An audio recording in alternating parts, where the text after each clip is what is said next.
The door slams behind me with a force that makes my chest tighten. The sound echoes in the empty office, and I stand still for a moment, taking it all in. The view from the window is magnificent, tall skyscrapers bathed in the golden light of the setting sun. But none of that matters right now. All I can focus on is the battle I've won. This should be the moment of triumph. After everything, I should be basking in the glory of my success. Yet there's an ache that refuses to go away. The ache that started years ago with his harsh words, with the rejection from the very people who were supposed to be my biggest supporters. They told me I wasn't good enough. I whispered to myself, the words like an old wound being reopened. He, my father, the man who set the bar so high that I could never quite reach it, told me I wasn't strong enough, not smart enough, not the right fit. And yet here I am, sitting in my office, a company I built from scratch. My own success is undeniable, but there's an emptiness in my chest that I can't seem to fill. Why? Because no matter how far I've come, a part of me still wonders, why did I have to prove myself at all? What was wrong with simply being myself? What made them think I wasn't enough? And why did I let them define my worth for so long? These questions swirl around in my mind, but the answers, if they even exist, still feel out of reach. I was always the one in the background.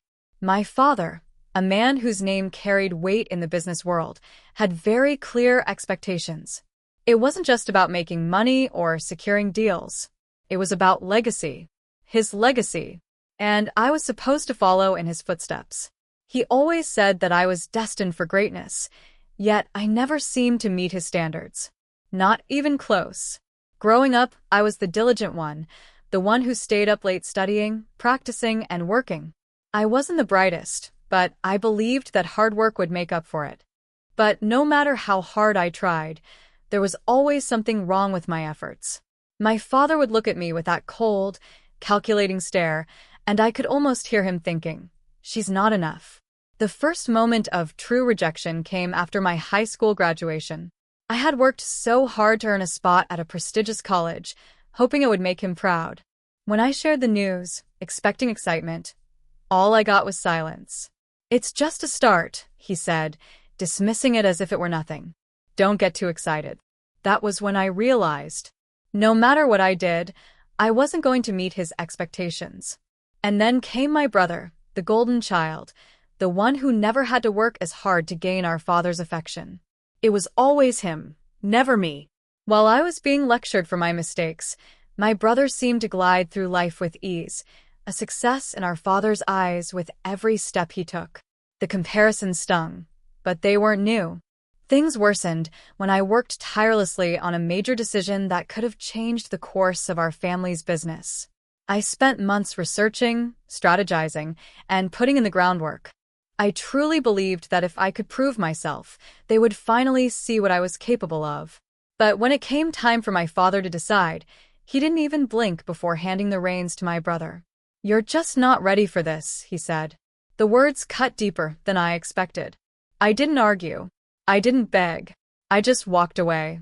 I didn't need their approval anymore. I would prove to them, and to myself, that I was more than what they thought I could be. Leaving the family business was the hardest decision I ever made.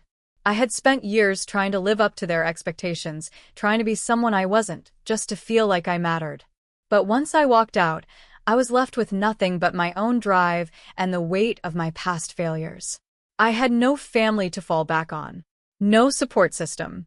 The first few months were a blur of doubt and fear. I started small, took on projects that others turned down. My days were filled with rejections and near defeats. But then, I found her, Julia. She was everything I needed but never thought I'd find. Tough, determined, and unafraid to speak her mind. Julia took me under her wing. "You've got to stop second-guessing yourself," she said one day when I was on the verge of giving up. "Stop worrying about their expectations. Focus on your own vision." Her words were like a spark that ignited something within me. I began to believe in my abilities, and for the first time in my life, I focused on building something for me. But that didn't mean the journey was easy.